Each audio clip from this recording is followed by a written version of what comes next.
Bismillahirrahmanirrahim. Assalamualaikum warahmatullahi wabarakatuh. Yang saya hormati dan saya banggakan, dosen pengampu mata kuliah kebijakan publik Ibu Rahmadona Fitri Elmi, SAP MPM, dan juga yang saya hormati teman-teman saya seperjuangan.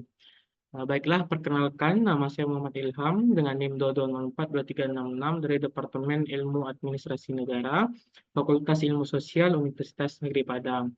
Nah, baik pada kesempatan kali ini saya akan mempresentasikan terkait kebijakan publik yang memiliki subtema yaitu kebijakan publik sebagai produk politik. Nah, pada subbab pertama kita akan masuk pada bagian pendahuluan di latar belakang yang pertama.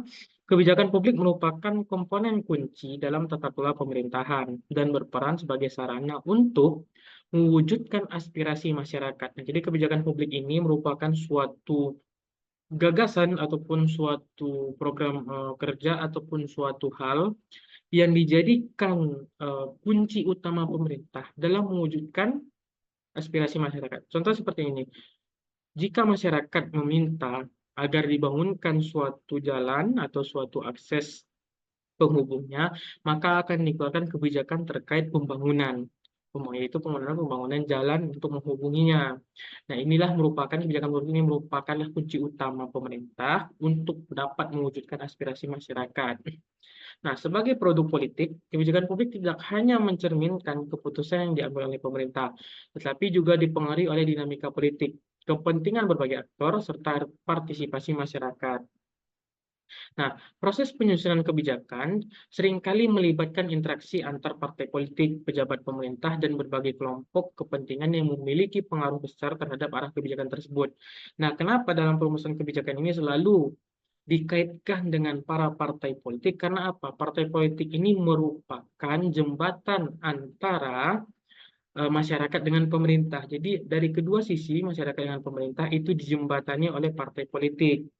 Nah, partai politik ini juga mengartikulasikannya kebijakan itu ada kepentingan publik di dalamnya, ada juga apa namanya memberikan masukan-masukan tambahan sesuai dengan dinamika yang ada di masyarakat. Tapi dalam konteks suatu hal ada juga partai politik ini yang memanfaatkan kondisi perumusan kebijakan untuk menguntungkan pribadi diri mereka masing-masing. Salah satu contohnya yaitu tentang perumusan omnibus law itu ada pihak yang dirugikan itu pihak masyarakat daripada pihak pengusahanya ataupun mereka yang mempunyai program lowongan kerja itu mereka diuntungkan itu, sementara masyarakat yang ingin bekerja itu sedikit dirugikan dalam omnibus law tersebut. Nah, selanjutnya kita masuk kepada rumusan masalah. Yang pertama, mengapa bisa kebijakan publik sebagai produk politik?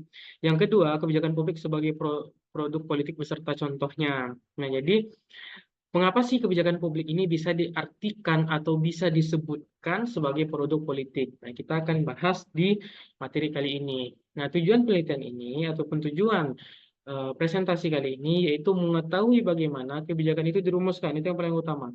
Kita harus mengetahui bagaimana kebijakan itu dirumuskan. Yang kedua, mengetahui mengapa kebijakan publik juga bisa disebutkan sebagai produk politik.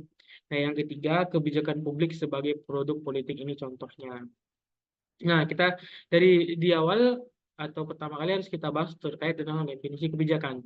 Nah, menurut Carl J. Frederick, sebagaimana dikutip oleh Leo Agustino, mendefinisikan bahwasannya kebijakan adalah sebagai serangkaian tindakan atau kegiatan yang diusulkan seseorang atau kelompok ataupun pemerintah dalam suatu lingkungan tertentu di mana terdapat hambatan-hambatan ataupun kesulitan-kesulitan dan kesempatan-kesempatan terhadap pelaksanaan usulan kebijaksanaan dalam rangka mencapai tujuan tertentu. Nah, ini pendapat dari Frederick. Nah, yang kedua ada pendapat dari Wall sebagaimana dikutip dalam Tangkilisan menyebutkan bahwasanya kebijakan adalah sejumlah aktivitas pemerintah untuk memecahkan masalah di tengah masyarakat, baik secara langsung maupun melalui berbagai lembaga yang mempengaruhi kehidupan masyarakat. Nah, selanjutnya ada menurut dari James A. Anderson, yaitu Dia mengungkapkan bahwasanya kebijakan adalah a purpose, course of action followed by an actor or set of actor in dealing with a problem or matter of concern. Jadi serangkaian tindakan yang mempunyai tujuan tertentu yang diikuti dan dilaksanakan oleh seseorang pelaku atau sekelompok pelaku guna memecahkan suatu masalah tertentu. Nah, dari beberapa definisi para ahli di atas, maka dapat kita simpulkan bahwasanya kebijakan publik adalah serangkaian keputusan kebijaksanaan yang diambil seorang ataupun sekelompok orang untuk mewujudkan tujuan-tujuan tertentu di dalam masyarakat. Nah, dalam hal ini, sekelompok orang tersebut adalah pemerintah. Nah, di dalam proses perumusan kebijakan terdapat lima eh, tahap-tahap dalam perumusan kebijakan. Yang pertama adalah perumusan kebijakan atau perumusan permasalahan. Yang kedua, forecasting atau peramalan. Nah, yang ketiga, rekomendasi. Yang keempat, monitoring. Dan yang terakhir adalah evaluasi. Nah, dalam penyusunan agenda kebijakan, ada 3 kegiatan yang perlu dilakukan, yakni yang pertama, membangun persepsi di kalangan stakeholders bahwa sebuah fenomena benar-benar dianggap sebagai masalah. Sebab bisa jadi suatu gejala oleh sekelompok masyarakat tertentu dianggap masalah. Tetapi oleh sebagian masyarakat yang lain atau elit politik bukan dianggap sebagai masalah. Nah, yang kedua, membuat batasan masalah. Nah, yang ketiga adalah memobilisasi dukungan agar masalah tersebut dapat masuk dalam agenda pemerintahan. Memobilisasi dukungan ini dapat dilakukan dengan cara mengorganisir kelompok-kelompok yang ada dalam masyarakat, kekuatan-kekuatan politik, publikasi melalui media massa, dan sebagainya. Nah, yang kedua, pada tahap formulasi dan legitimasi kebijakan, analisis kebijakan perlu mengumpulkan dan menganalisis informasi yang berhubungan dengan masalah-masalah yang bersangkutan. Kemudian, berusaha mengembangkan alternatif-alternatif kebijakan, membangun dukungan dan melakukan negosiasi sehingga sampai pada sebuah kebijakan yang dipilih.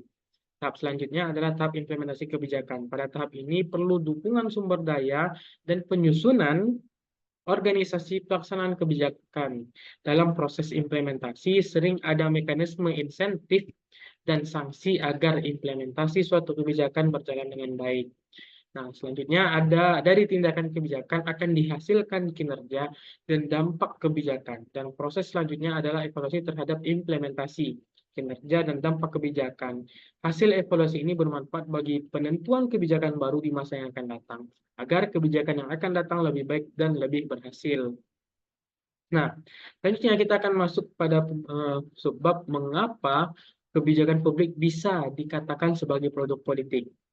Kebijakan publik disebut sebagai produk politik karena kebijakan tersebut dibuat melalui proses politik yang melibatkan berbagai pihak seperti pemerintah, partai politik, dan masyarakat.